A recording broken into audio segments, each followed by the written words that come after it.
Siskel and Ebert review Arnold Schwarzenegger as a top Soviet cop and James Belushi as his American partner in the action thriller Red Heat.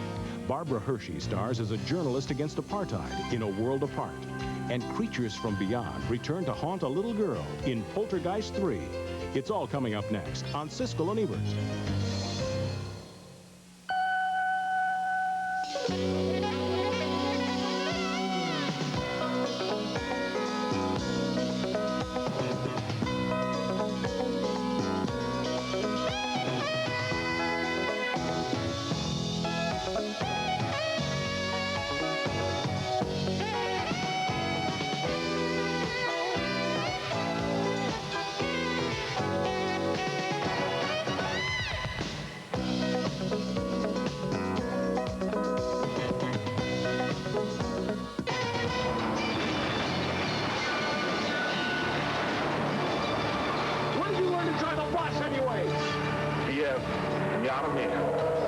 Jesus, we're going down the wrong way street. Get over on the other side of the street. Arnold Schwarzenegger is a Russian legend and James Belushi is a Chicago slob, but they're both cops and they team up in Red Heat, one of the 5 new summer movies we're going to be reviewing this week. I'm Roger Ebert of the Chicago Sun-Times.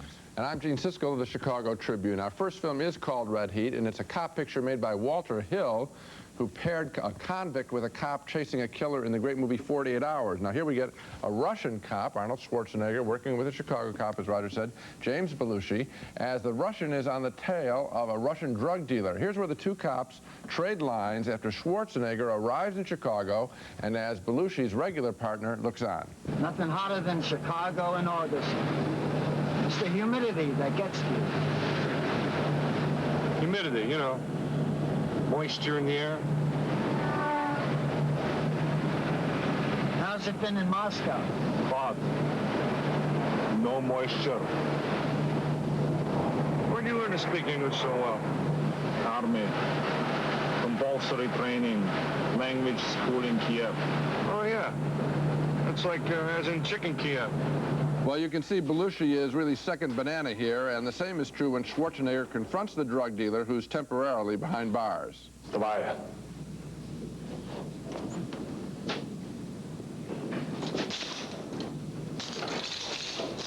Я цепляла, суди мой на смерть. You can tell they're old buddies. Their body language is a beautiful thing, isn't it? Naturally, there are action scenes, and as with most Schwarzenegger movies, it's on a big scale, as the two cops chase the drug dealer. Where are all the cops? Tim, they're never around when you need one. You know that?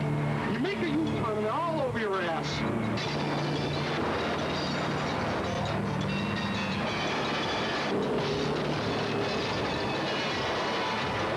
You know what we call this? This is called chicken. But you're not supposed to play with buses.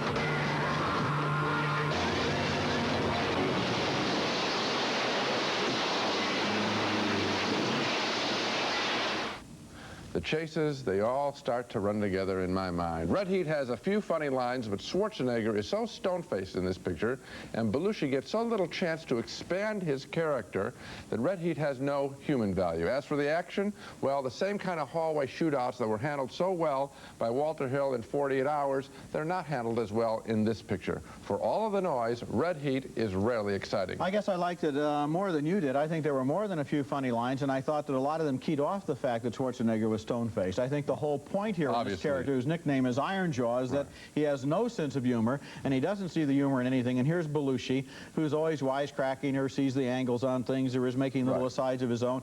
And that tension is what makes it funny. If Schwarzenegger were more malleable and more bending, then it wouldn't be as funny. Roger, you have just given what is, in effect, the story pitch for the idea. We'll have a stone-faced guy, and we'll have a guy who's more flamboyant. I knew that that was the intention. I'm saying the execution of that is not very good. Belushi, the movie is cut and edited much more towards Schwarzenegger. He's the big star, and Belushi just gets to lob his lines in. If there had been more interplay, if he had put down Schwarzenegger more, if the balance had been shifted more towards Belushi and Schwarzenegger had taken a little bit more subordinate role, I think the picture would have been more interesting. What you're doing is you're attending the story conference and telling how you'd fix my basic pitch. You got it. But I don't think that I agree with you, because I like Schwarzenegger's performance here. I like the Russian accent, and I like the fact that he's not playing the basic Schwarzenegger character. I think he's playing a dull duller Schwarzenegger character he's ever played before. Okay, next movie, and our next movie is an impressive achievement, not only because it paints a dramatic and angry portrait of South Africa, which it does, but also because it isn't just about politics. This movie is about the love between a South African mother and daughter and the way that that love is threatened by the pressures of a dangerous time. The name of the movie is A World Apart, and it stars Barbara Hershey in an electrifying performance as a woman who has dedicated her life to the fight against the apartheid system. The movie takes place in 1963, when police raids on racially mixed gatherings have become commonplace. May I see your warrant?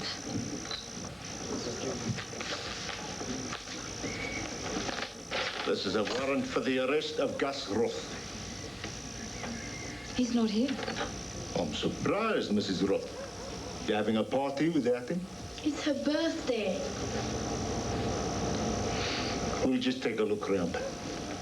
I don't need a warrant, Mrs. Roth, to charge you under Section 94 of the Prohibition of Intoxicating Liquor Act, which prohibits the supply of alcoholic beverages to blacks. Do you see anyone here with a drink?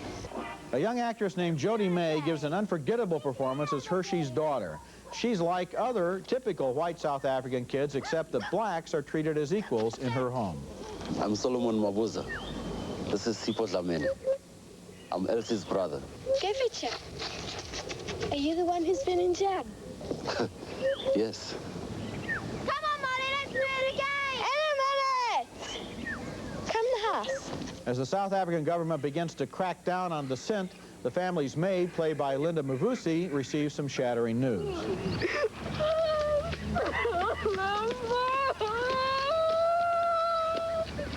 They killed him. Solomon, my brother, they killed him. They killed him. And here's a dramatic scene as police arrive to put Hershey under a 90-day detention. You're not going to take the address book. You can't take that. It's got the telephone numbers of our doctor, our dentist, all the children's There are friends. names and numbers of banned people in there, Mrs. Roth. For God's sake, I'm a journalist. Look. I know what's happening. They're arresting me. No. It's 90 days. Oh, my God. And you can see in the eyes of that little girl the buried theme of this movie, which is that although her mother is involved in this great cause, that from the little girl's point of view, she just wants to know why she doesn't get more love and attention. And her father has already fled the country because he fears of being jailed. The screenplay for A World Apart was written by Sean Slovo, and she based it on her own childhood in South Africa. That mother is based on her. That's her mother, a political activist. What's interesting about the movie is that it's told so completely from the point of view of that 13-year-old girl who resents the fact that her mother overlooks and ignores her in the midst of this political turmoil. This is the best movie I've seen about the situation in South Africa. It's the movie that Cry Freedom should have been, and it won the special jury prize at this year's Cannes Film Festival, as well as acting awards that were shared by all three actresses, by Hershey, May, and Mavusi. It's one of the year's best films. I think it's a very fine film. It's certainly better than Cry Freedom. The point, I think, is that they went small. They went personal. Cry Freedom went on a big scale. I happen to like it more than you did, but this film goes small, and that's the secret. I think if you're going to handle a big cause, people know that, what the cause is. It's obvious. You don't have to sell that. What you have to do is tell it from a fresh perspective. And so we have this extraordinary performance by this young girl, Jodie May, and then you have Barbara Hershey, quite magical. Here's an actress. We did a show recently on her as someone who never lets us down. And she hasn't once here. again. This is great work, not in the sense of fulminating work, but controlled work. She's playing a very tight, nervous, controlled woman who's trying to be an activist and keep it secret and hold her family together. She does a good job of it. I think you're right that it takes it small. For example, there's a funeral in this film. Yes. It's on a smaller scale, but it's much, much more effective than the big millions of extras funeral in Cry Freedom. I think that's such an important lesson. This film was directed by Chris Minges, who was the cinematographer of The Killing Field and The Mission. And what's interesting is that having shot those big widescreen epics, he now, in his first movie as a director, tells this human story that really puts the South African situation into understandable terms. I think it was a very smart decision. Go small with a big cause. Coming up next, Ricky and Pete featuring a character just as offbeat as Crocodile Dundee, and also coming up Poltergeist 3 as the demons return again to terrorize a little girl. The film is a real winner, a true surprise, a little comedy from Australia called Ricky and Pete. This is far more interesting than either of the Crocodile Dundee pictures, if you ask me, even the first one, especially if your taste is slightly more adult. Ricky is a geologist who moonlights as a singer, and she enjoys her offbeat brother Pete, who gets his kicks with vengeful practical jokes on the Melbourne Police Department. That's when he's not delivering papers with one of his weird mechanical inventions.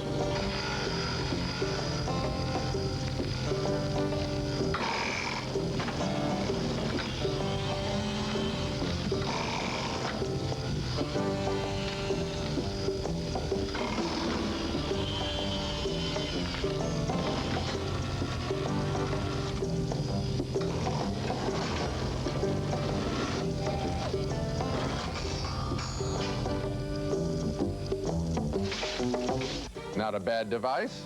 Impractical, won't get a lot of papers delivered, but at least it looks good in the movie. After an argument with their conservative father, Ricky and Pete leave their wealthy home and head into the Australian outback in the family Bentley. Eventually, they settle in a mining community where Pete builds another mechanical device to help Ricky's mining efforts. Meanwhile, Ricky has her own ideas how to silence some of her skeptical friends.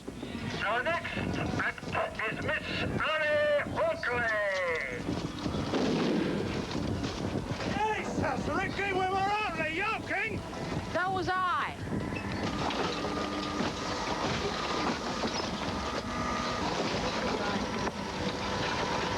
Hey, Pete, next time you better get yourself one that's broken in, eh?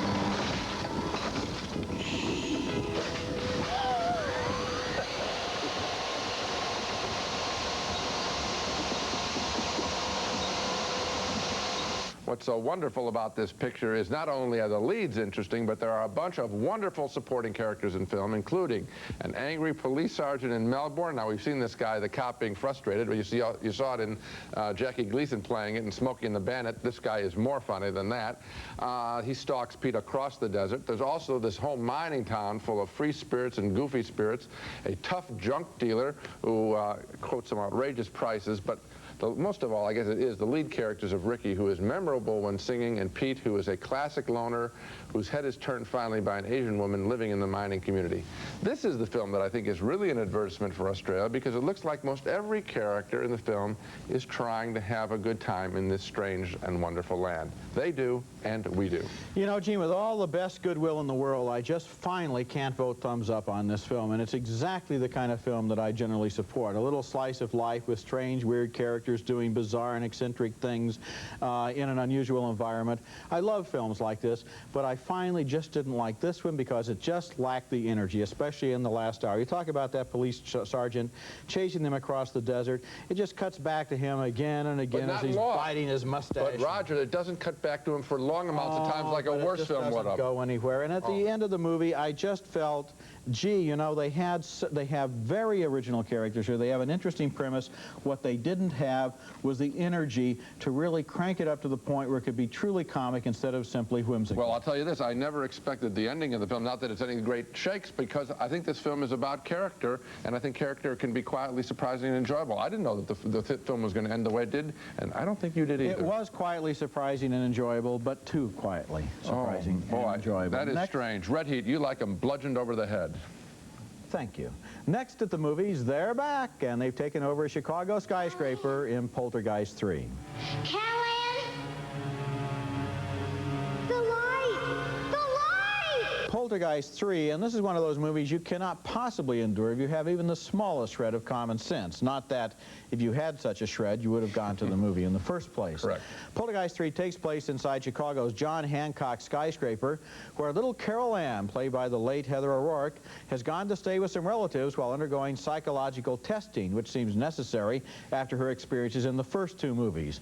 In fact, the audiences of those movies could probably use the same tests. Right. The evil poltergeists follow her there and put on a demonstration of their power. When you talk about things that bother you, they go away. No, if you talk about things, they happen. Who told you that? Go away!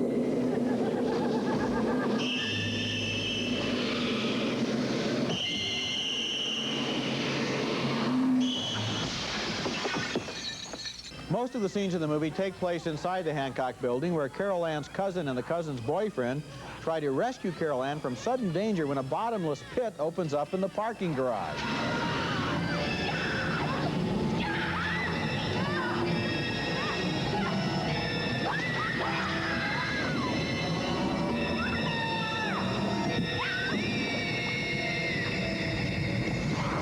Tom Skerritt stars as the girl's uncle, and he's there when the missing boyfriend suddenly reappears from the frozen swimming pool.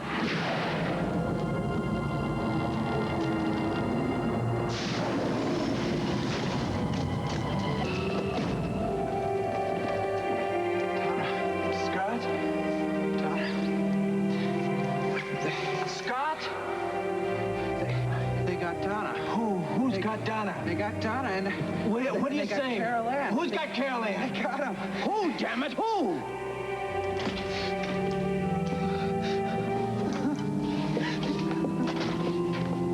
What happened? He just came up through the ice. What ice? The ice in the...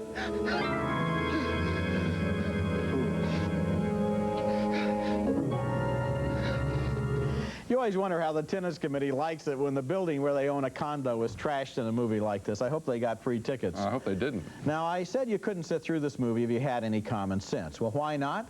Well, because the following things take place inside the Hancock building. Whole apartments become filled with snow and ice. Corridors are filled with steam. The parking garage and the swimming pool freeze over. Several cars explode and turn the garage into a roaring inferno. You saw the bottomless pit. The sprinkler system floods the place. The elevators race up and down like yo-yos. Windows are broken, and yet at no point do any policeman or any fireman ever turn up, nor does any of this ever make the papers.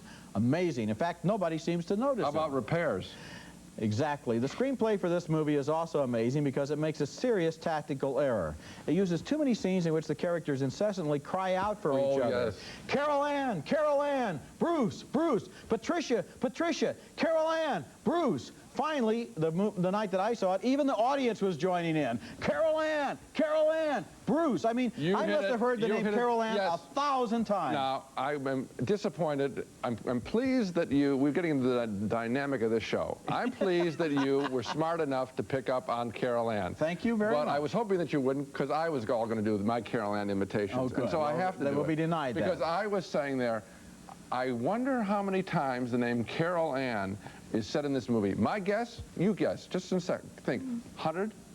100 times I heard the name Carol Ann. Up and down the staircase. Carol Ann. See, Skerritt goes up. Carol Ann, Carol Ann, Carol Ann as he goes up. Then behind him is Nancy Allen, his wife. Bruce, Bruce, Bruce as she goes up. How about this? Why couldn't they just have said one time in the movie as a joke, Carol?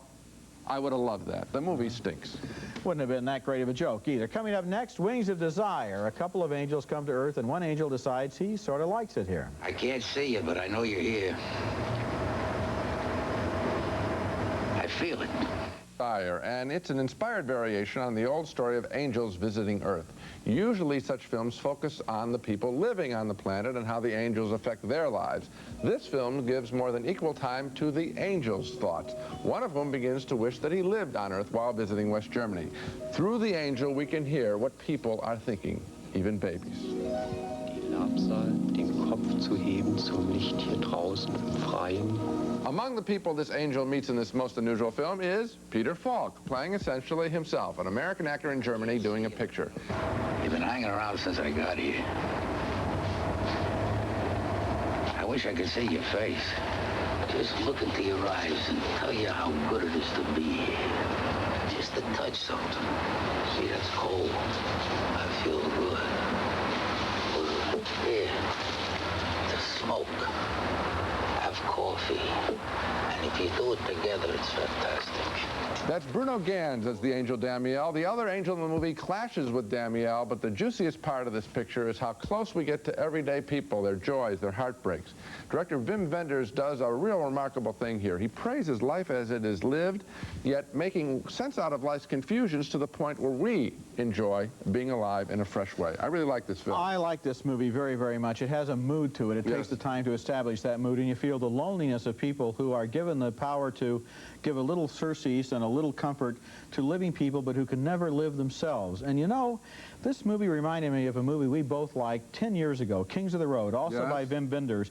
Two divorced men who hit the road together and drive around aimlessly, talking about how somehow they can't live with women and they can't live without women. Here in this movie, we have two lonely guys, only they're angels, and they're saying, if only we knew the secret that these other people have, we wouldn't feel like such outsiders. Well, that's what I'm calling the remarkable element. He doesn't sweeten life to the point that it's false. No. But yet, the feeling that one gets is life, warts and all, is what life is about, and he makes us understand that the sting that's there, the schism that's there, of what we want to be and what we are, is part of being alive. And that's, I appreciate the bottom line of this movie is death is a horrible thing, but it would be better to be able to die than to have to live forever as an angel and never have lived at all.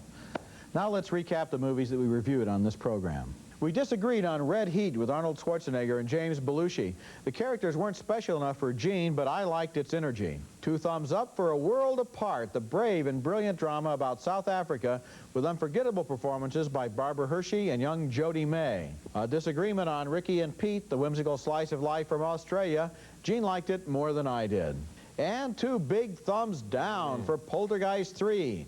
And finally, we both admired Wings of Desire, the story of an angel who yearns to be human. So, A World Apart and Wings of Desire from both of us, 2 very unusual and very good pictures. And I like Ricky and Pete. Little pictures to see while you can't get in to see the ones that are so big and so popular around town. These are 3 very good films. Okay. That's it for this week. Next time we'll be back with 2 more big summer movies. Who Framed Roger Rabbit, a comic murder mystery that mixes cartoon characters and a very real Bob Hoskins. Also, The Great Outdoors. The pain of summer vacations is explored by Dan Aykroyd and John Candy. That's next week. And until then, the balcony is closed.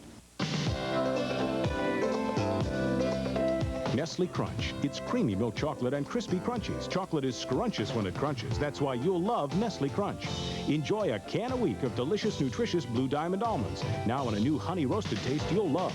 Try all 8 great tastes of Blue Diamond almonds. Triamcinolone, serious allergy medicine that works even on your worst days. No wonder allergy sufferers trust Triamcinolone year after year. Sony videotapes. For taping your favorite movies, trust Sony Dynamicron ES. Whatever your videotape needs, there's only one name to play back: Sony.